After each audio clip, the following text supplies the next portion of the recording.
임금 협상 갈등과 세습 경영 논란으로 내홍을 겪고 있는 한세대학교가 세 차례에 걸쳐 노사 집중 교섭을 벌였지만 합의점을 찾지 못하면서 파국이 장기화될 전망입니다. 남북산림협력의 전진기지 역할을 할 남북산림협력센터가 경기도 파주에 설립됐습니다. 산림청은 센터를 한반도 산림 생태계 복원의 거점으로 삼겠다고 밝혔습니다. 장애인 일자리 고용에 대한 관심은 높아지고 있지만 실제로 채용으로 이어지는 경우는 드뭅니다. 우리 사회의 장애인식 개선을 위해 발달 장애인들이 악기 연주단을 꾸려 눈길을 끕니다. 코로나로 인해 비대면 문화가 확산되면서 SNS를 통해 11개 언어로 번역된 복음의 메시지를 전파하는 캠페인이 시작됐습니다. 코로나19로 무너진 예배의 회복과 한국교회 부흥을 위한 새벽기도 운동이 시작됩니다.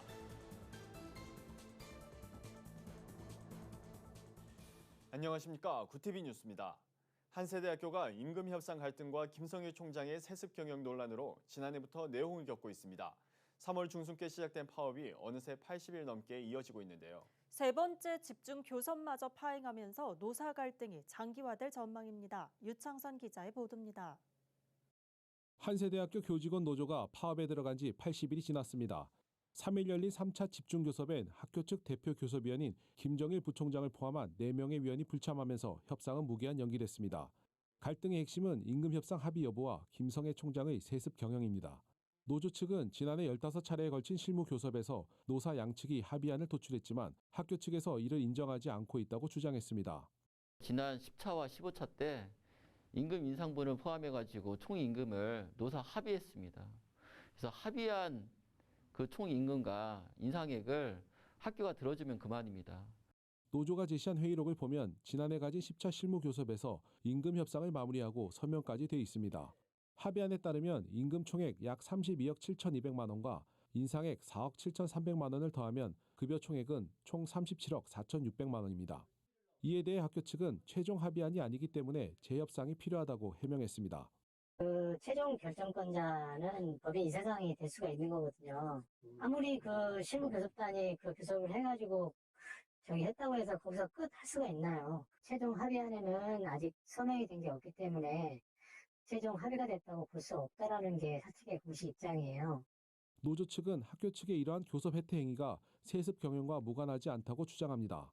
김성애 총장의 막내 아들인 조승재 이사가 노사 교섭에 간섭하고 있다는 겁니다. 실제로 학교 측 교섭위원들은 지난달 27일 2차 집중 교섭이 끝난 뒤 조 이사를 만나 논의한 것으로 알려졌습니다. 김성애 총장 아들 조승재 이사가 지금 이 교섭을 진두지휘하고 있습니다. 교섭권을 가진 자가 교섭권을 가지지 않는 자한테 승인을 받고 허락을 받는 것은 명백히 교섭 혜택입니다.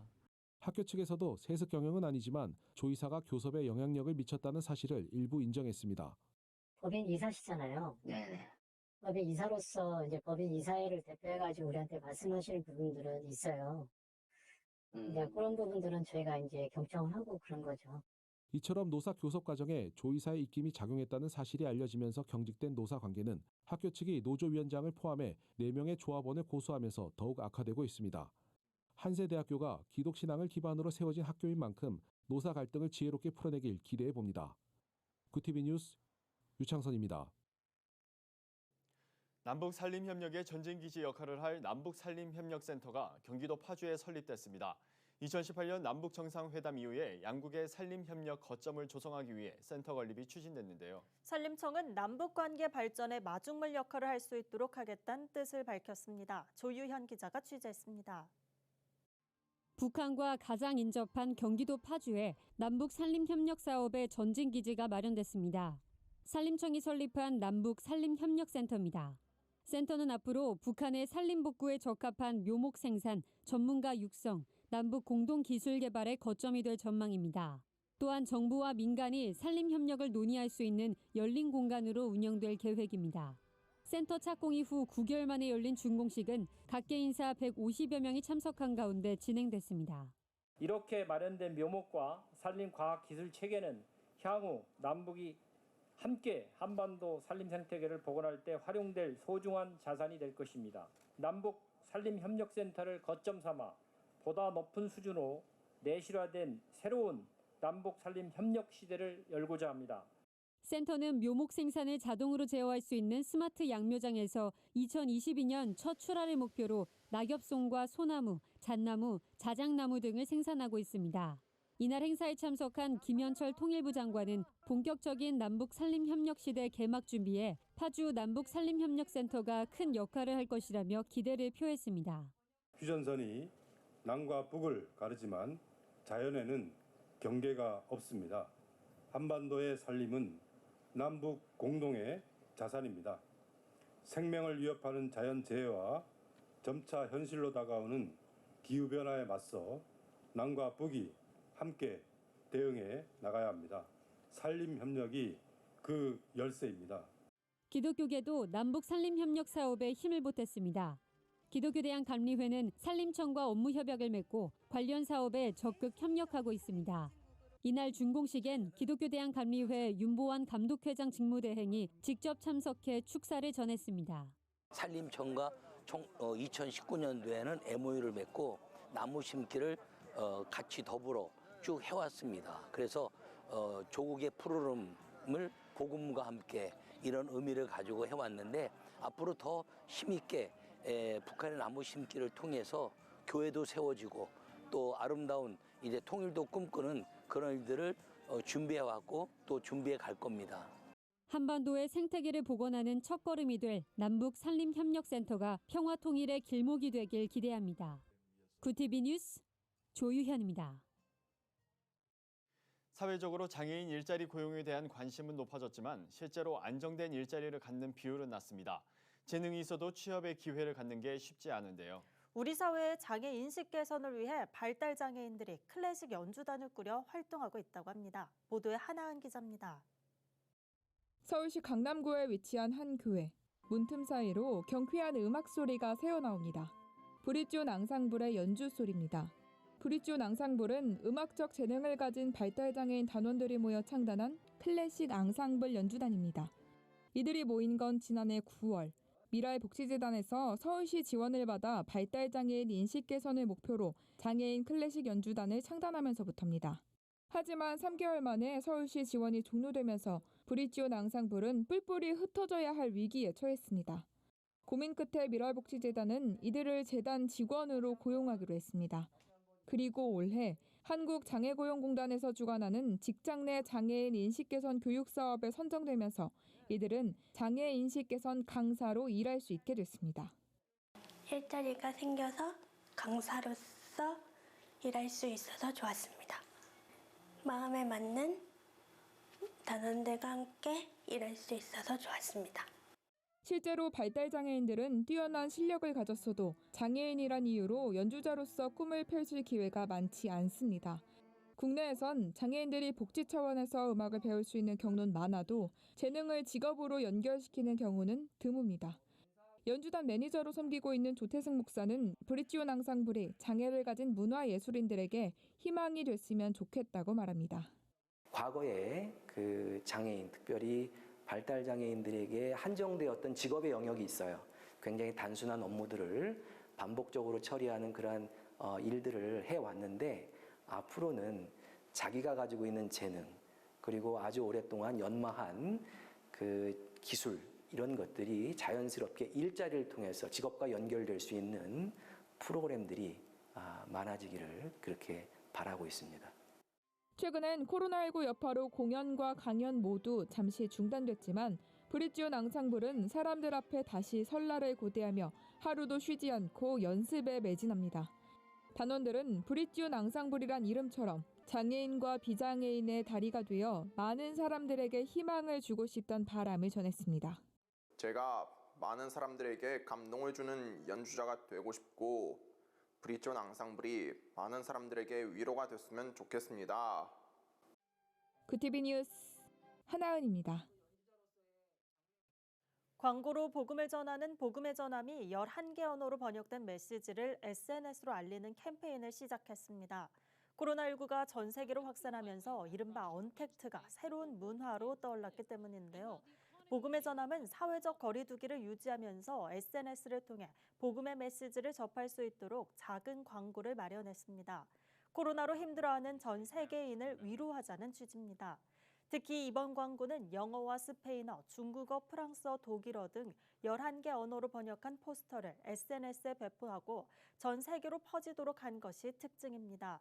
격리와 고립으로 멀어진 사회 환경 속에서 복음을 나눌 수 있는 매체로 SNS를 선택한 겁니다. 복음의 전함 측은 더욱 많은 사람들에게 복음이 전해지도록 한국교회 성도들이 작은 후원으로 힘을 보태주시길 바란다고 당부했습니다. 한국기독교 부흥협의회가 예배 회복과 교회 부흥을 위한 새벽 기도 운동을 전개합니다. 이번 기도 운동은 코로나로 무너진 예배를 회복해 한국교회 부흥을 일으키자는 취지에서 시작됐습니다. 예장합동과 통합, 기아성 등 총 9개 교단이 연합해 진행하며 이날 예배를 시작으로 구체적인 운영 방향을 세워갈 예정입니다. 수도중앙교회 장대영 목사는 예배가 회복돼야 민족과 교회가 살고 개인이 산다며 어려운 시기지만 이럴 때일수록 온 성도들이 한국교회 부흥을 위해 새벽 기도로 부르짖어야 한다고 강조했습니다. 한국기독교 부흥협의회 이사장인 보라성교회 송일현 목사는 새벽 기도를 살리자는 의미를 담아 직접 제작한 새벽 종소리 알림 시계를 소개하는 시간도 가졌습니다. 오늘의 사회 이슈를 천보라 기자가 종합해 보도합니다. 오늘의 이슈 포커스입니다. 북한 김정은 국무위원장의 여동생인 김여정 노동당 제1부부장이 4일 탈북민의 대북전단 살포에 불쾌감을 드러내며 남북 군사합의 파기 가능성까지도 거론했습니다. 노동신문에 따르면 김 제1부부장은 남조선 당국이 응분의 조처를 세우지 못한다면 금강산 관광 폐지에 이어 개성공업지구의 완전 철거가 될지 북남 공동연락사무소 폐쇄가 될지 이스나마나한 북남 군사합의 파기가 될지 단단히 각오는 해둬야 할 것이라고 경고했습니다. 정부도 대북전단 살포와 관련해 접경지역 국민의 생명과 재산에 위협을 초래하고 있다며 중단돼야 한다고 밝혔습니다. 코로나19 여파로 인한 지난 4월 고용 상태가 연말까지 계속되면 고용보험기금이 고갈된다는 분석이 나왔습니다. 미래통합당 추경호 의원이 공개한 보고서에 따르면 지난 4월 고용 상태가 6월까지 지속되면 올해 실업급여 수급자 수는 164만 명에 이를 것으로 분석됐습니다. 12월까지 계속되면 수급자 수는 184만 명에 이를 것으로 보이며 이 경우 고용보험기금이 전액 소진될 것으로 분석됐습니다. 코로나19로 수출이 급감하면서 4월 경상수지가 1년 만에 적자로 돌아섰습니다. 한국은행이 발표한 국제수지 잠정 통계에 따르면 4월 경상수지는 31억 2천만 달러의 적자를 기록했습니다. 2019년 4월 이후 12개월 만에 적자입니다. 적자 규모도 2011년 1월 이후 9년 3개월 만에 가장 컸습니다. 국토교통부는 2025년 드론 택시 상용화를 위한 단계별 추진 과제와 실행 방안을 구체화한 도시항공교통 로드맵을 발표했습니다. 우선 정부는 민간 합동 실증 사업에 착수해 통신환경, 기상조건 등 국내 여건에 맞는 한국형 운항 기준을 마련할 계획입니다. 상용화 전인 2024년에는 인천공항, 김포공항, 청량리역, 코엑스 등을 잇는 실증 노선도 지정 운용할 방침입니다. 이와 함께 정부는 1인승 시제기 개발을 2023년까지 완료하고 중장거리용 기체와 2인에서 8인승 기체 개발도 검토해 나가기로 했습니다. 앞으로 의사가 의료용 마약류를 처방하기 전에 환자의 투약 이력을 확인할 수 있게 됩니다. 식품의약품안전처는 이 같은 내용의 마약류 의료 쇼핑 방지 정보망 서비스를 제공한다고 밝혔습니다. 이 서비스를 활용하면 의사는 환자의 최대 1년간 의료용 마약류 투약 이력을 확인할 수 있습니다. 환자의 처방일자와 처방의료기간, 처방받은 의약품 등이 안내됩니다. 대신 서비스를 이용할 때는 환자의 확인 사실을 알려야 합니다. 프랑스 칸 영화제가 올해의 초청작 56편을 선정해 발표했습니다. 한국 영화로는 연상호 감독과 임상수 감독의 두 작품이 선정됐습니다. 연상호의 반도는 전작 부산행에서 4년이 흐른 뒤 폐허가 된 땅에서 최후의 사투를 벌이는 사람들의 이야기입니다. 임상수의 해분, 행복의 나라로는 우연히 만난 두 남자가 인생의 마지막 행복을 찾기 위해 특별한 여행을 함께 떠나게 되면서 벌어지는 일을 그렸습니다. 구TV 뉴스 천보라입니다. 글로벌 선교방송단과 함께하는 교계 소식을 김민주 기자가 보도합니다. 패스브레이킹 기도연구소가 오는 29일부터 2박 3일간 개척교회 목회자를 돕기 위한 목회 워크숍을 개최합니다.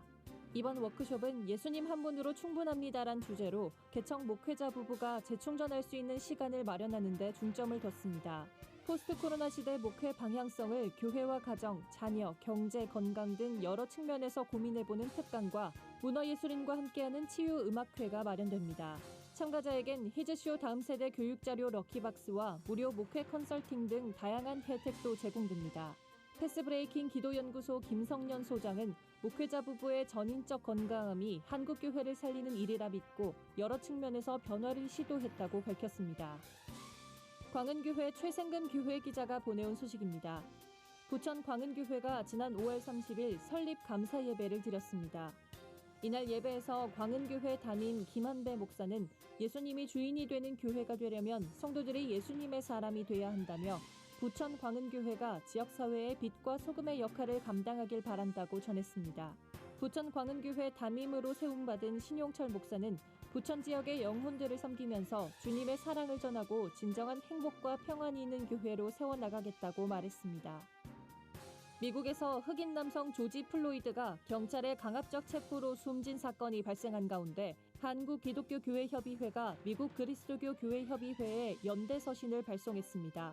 NCCK는 서신에서 인종차별과 편견이 경찰력과 결합되면 치명적인 결과를 낳는다는 미국 교회의 경고에 깊이 공감한다며 희생자 조지 플로이드를 애도했습니다. 이어 미국 교회와 함께 기도하면서 국가 권력과 제도가 모든 사람의 생명과 존엄성을 지킬 수 있도록 개혁하는 일에 연대하겠다고 밝혔습니다. 예수전도단이 매년 주최하는 대학생 선교대회 미션 컨퍼런스 2020이 오는 7월 두 차례에 걸쳐 열립니다.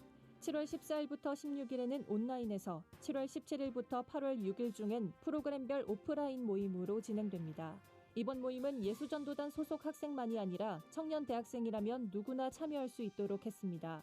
모집 기간은 프로그램별로 공지될 예정이며 자세한 내용은 예수전도단 한국대학사역 홈페이지에서 확인할 수 있습니다. 구TV 뉴스 김민주입니다. 6.15 남북 공동선언 20주년, 6.25 전쟁 70년을 맞는 올해는 이를 기념하는 행사들이 잇따라 열리게 됩니다.